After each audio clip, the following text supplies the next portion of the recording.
Завршили ерата на смартфоните. Барем тоа го тврдат Маск, Гейтс и други техномилиардери.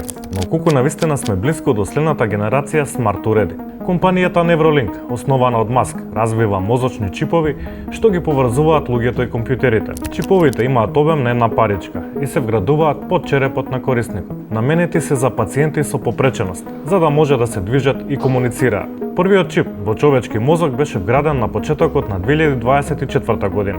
30-годишниот корисник по операцијата со мислите можеше да телефонира, испраќа пораки и игра видеоигри.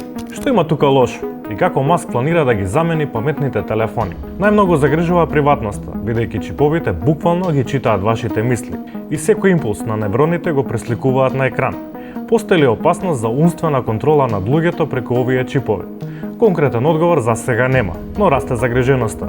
Се јавува и етичкиот проблем, бидејќи тестовите се вршат најчесто врз ранливи луѓе кои имаат попреченост или медицинско нарушување, за полесно да дадат согласност. А самите чипови се уште се далеку од совршени. Вградениот чип по неколку недели од операцијата ги изгуби нишките со кои беше поврзан со нервите и повеќе не функционираше. Дали вие би дозволиле да ви вградат чип за полесна употреба на технологијата? Или сте изгледале доволно епизоди на Black Mirror за да знаете дека тоа и не е баш најпаметната идеја?